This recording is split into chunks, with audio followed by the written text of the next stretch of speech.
Assalamualaikum warahmatullahi wabarakatuh, teman-teman semua. Hari ini kita akan menyaksikan sebuah kisah yang sangat luar biasa dan menginspirasi. Kisah tentang seorang biarawati yang cantik dan cerdas, yang akhirnya memutuskan untuk memeluk agama Islam setelah mempelajari isi dari kitab Barnabas, sebuah kitab yang membuka matanya terhadap kebenaran dan mengantarkannya kepada cahaya hidayah dari Allah Subhanahu wa Ta'ala. Perjalanannya bukan hanya menyentuh hati, tetapi juga menunjukkan betapa kuatnya pengaruh pencarian kebenaran dalam hidup seseorang. Sebelum kita mulai, jangan lupa untuk menekan tombol suka, berlangganan ke kanal ini, dan aktifkan lonceng notifikasi agar teman-teman tidak ketinggalan kisah-kisah inspiratif lainnya. Kalau semuanya sudah siap, mari kita saksikan kisah selengkapnya.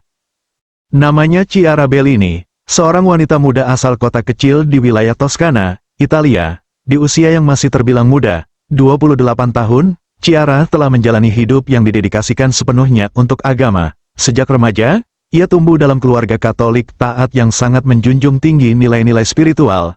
Ayahnya adalah seorang guru, sedangkan ibunya aktif di kegiatan gereja setempat. Sejak kecil, Chiara sudah menunjukkan minat yang besar terhadap hal-hal yang berhubungan dengan ketuhanan.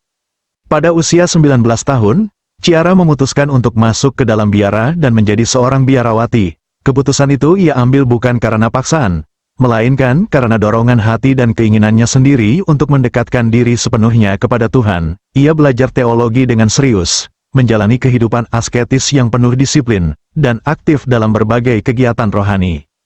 Di mata orang-orang di sekitarnya, Chiara adalah sosok yang lembut, cerdas, dan tulus. Ia dikenal sebagai biarawati yang sangat berdedikasi, rajin membaca kitab suci, dan sering menjadi tempat bertanya bagi umat yang sedang mengalami krisis spiritual. Banyak yang mengaguminya, tidak hanya karena parasnya yang anggun khas wanita Italia, tetapi juga karena ketulusan hatinya dalam melayani sesama. Namun di balik ketenangan hidupnya di biara, Chiara menyimpan satu kegelisahan. Ia merasa ada bagian dari ajaran yang selama ini ia yakini, yang belum sepenuhnya menjawab pertanyaan-pertanyaan terdalam dalam hatinya tentang hakikat Tuhan, misi Yesus, dan makna keselamatan yang sejati. Ia tidak pernah mengungkapkan kegelisahan itu kepada siapapun, hanya dalam doa, ia memohon agar Tuhan menunjukkan kebenaran yang sesungguhnya. Tanpa disangka, keresahan dalam hati Chiara akan membawanya pada perjalanan spiritual yang tak pernah ia bayangkan sebelumnya. Kegelisahan yang selama ini terpendam dalam hati Chiara perlahan semakin kuat. Meski kehidupannya di biara terlihat tenang dan teratur, batinnya justru dipenuhi pertanyaan yang belum menemukan jawaban. Ia mulai mencari-cari literatur dan tulisan-tulisan teologi dari berbagai masa, berharap menemukan sesuatu yang bisa meredakan kegundahannya.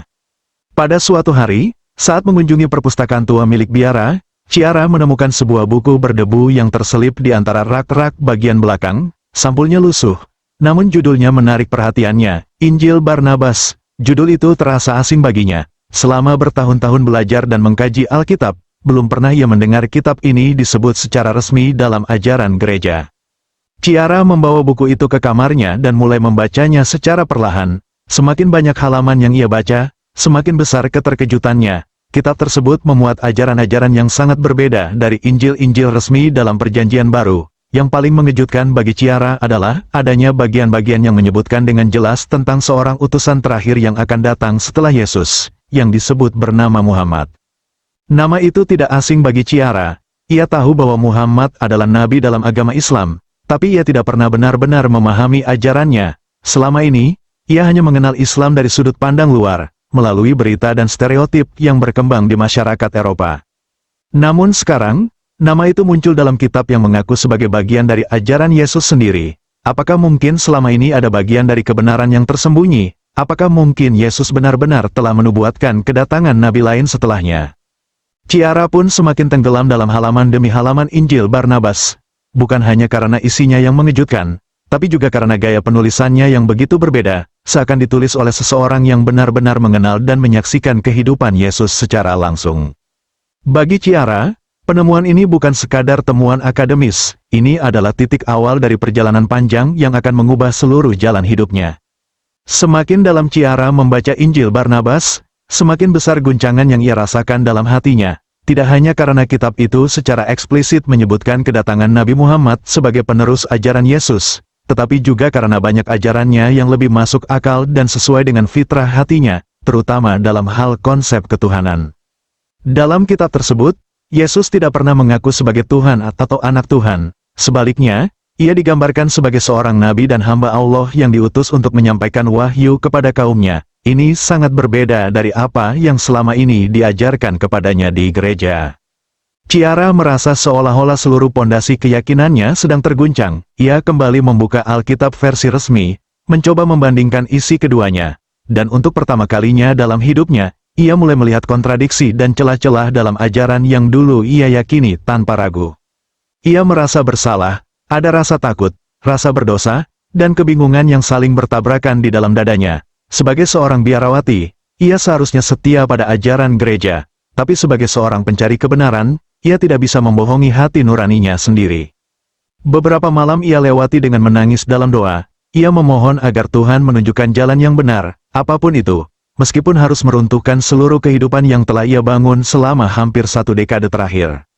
Dalam kegelisahan itu, Ciara mencoba bertanya secara hati-hati kepada beberapa suster dan imam di lingkungannya tentang Injil Barnabas. Namun, tanggapan yang ia terima sangat mengecewakan. Sebagian besar langsung menolaknya mentah-mentah.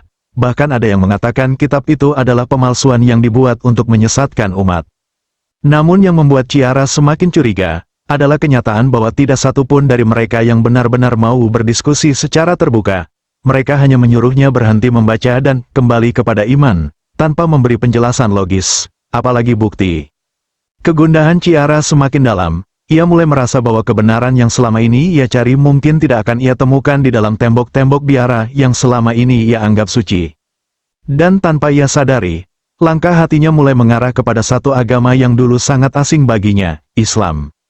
Setelah merasa kecewa dengan jawaban para imam dan suster yang menolak membahas Injil Barnabas, Ciara menyadari bahwa ia tidak bisa hanya mengandalkan lingkungan sekitarnya untuk menemukan kebenaran, ia butuh melihat lebih luas, lebih jauh, keluar dari dinding biara dan batas-batas tradisi. Diam-diam, Ciara mulai mencari informasi tentang Islam, awalnya hanya lewat internet, membaca artikel, dan menonton video ceramah atau diskusi lintas agama. Ia terkejut melihat bahwa banyak hal yang ia temukan dalam Islam ternyata sejalan dengan isi Injil Barnabas, terutama dalam hal konsep ketauhidan, misi kenabian, dan peran Yesus sebagai Rasul, bukan sebagai Tuhan. Untuk pertama kalinya, ia membaca terjemahan Al-Quran. Ayat demi ayat ia telah dengan hati yang terbuka. Tidak ada bagian yang menyatakan Tuhan itu lebih dari satu.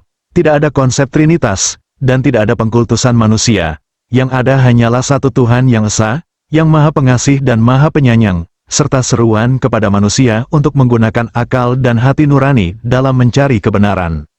Bukan hanya teks-teks keagamaan, Ciara juga mulai membaca kisah-kisah mualaf dari berbagai belahan dunia, orang-orang yang mengalami pergolakan batin serupa, dan akhirnya menemukan ketenangan dalam Islam. Ia merasa tidak sendiri. Ada semacam ikatan batin yang menguatkan dirinya. Perjalanan spiritual ini pun membawanya bertemu secara daring dengan seorang wanita muslimah dari Prancis yang juga seorang mantan Kristen. Mereka mulai saling berbagi cerita, berdiskusi, dan menjawab pertanyaan-pertanyaan Ciara tentang Islam dengan penuh kesabaran. Lama-kelamaan, rasa takut Ciara mulai tergantikan dengan keyakinan. Ia merasa bahwa Islam bukanlah agama asing yang kaku dan menyeramkan seperti yang selama ini digambarkan media. Sebaliknya, Islam justru menjawab semua pertanyaan yang selama ini membebani jiwanya. Namun, Ciara juga menyadari bahwa jika ia benar-benar memutuskan untuk menjadi muslimah, maka hidupnya tidak akan pernah sama. Ia harus meninggalkan biara, meninggalkan identitas lamanya, bahkan mungkin harus kehilangan keluarga, teman, dan seluruh masa lalunya. Tapi semakin ia mendekat kepada Islam, semakin kuat pula perasaan damai yang tumbuh di hatinya. Ia merasa bahwa untuk pertama kalinya dalam hidup, ia benar-benar mengenal Tuhan. Dan pada satu malam yang sunyi, di dalam kamarnya yang gelap, Ciara menutup kitab Injil Barnabas, menatap langit-langit dengan mata berkaca-kaca, dan berbisik pelan dalam bahasa Italia, "Ya Tuhan, jika ini memang jalanmu, maka bimbinglah aku siap."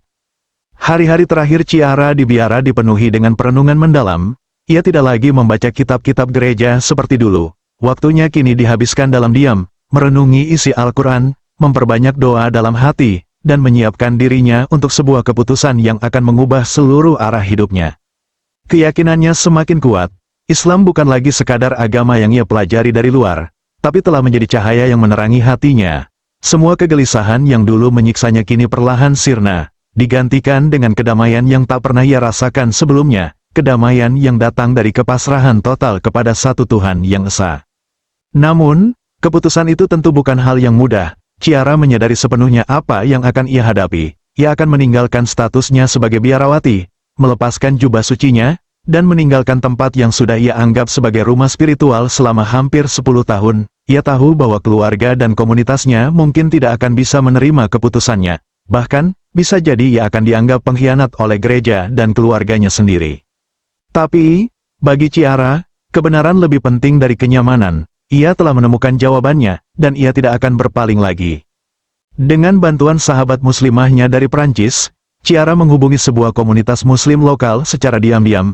Beberapa hari kemudian, di sebuah rumah kecil yang sederhana, jauh dari sorotan publik dan keramaian kota, Ciara duduk dengan penuh haru bersama dua saksi muslim. Dengan suara bergetar, ia mengucapkan kalimat yang telah lama ia yakini dalam hatinya. Asyhadu an la ilaha illallah, wa asyhadu anna Muhammadan Rasulullah. Aku bersaksi bahwa tidak ada Tuhan selain Allah, dan aku bersaksi bahwa Muhammad adalah utusan Allah. Air mata mengalir di pipinya, itu bukan air mata sedih, tapi air mata kelegaan, seakan beban bertahun-tahun akhirnya terangkat. Ia kini adalah seorang muslimah. Ciara mengganti namanya menjadi Aminah, yang berarti, yang dapat dipercaya. Nama itu ia pilih sebagai pengingat bahwa dalam setiap langkahnya kini, ia ingin jujur terhadap dirinya sendiri, terhadap kebenaran, dan terhadap Tuhannya. Sejak hari itu, hidupnya berubah selamanya, tidak lagi sebagai seorang biarawati yang hidup dalam tembok biara, tapi sebagai seorang muslimah yang merdeka dalam iman dan hati. Setelah memeluk Islam dan mengganti namanya menjadi Aminah, hidup Ciara Bellini berubah total. Ia tidak lagi mengenakan jubah biarawati, tidak lagi tinggal di dalam tembok biara, dan tidak lagi menjalani ritus-ritus yang dulu menjadi bagian dari rutinitasnya.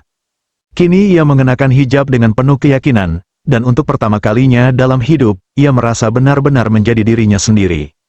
Tentu saja, jalan yang ia tempuh tidak mudah. Ketika keluarganya mengetahui keputusannya, mereka sangat terpukul. Ibunya menangis, ayahnya marah dan kecewa. Sebagian teman dekatnya di komunitas gereja memilih menjauh. Ia dianggap telah mengkhianati panggilan hidupnya sebagai biarawati.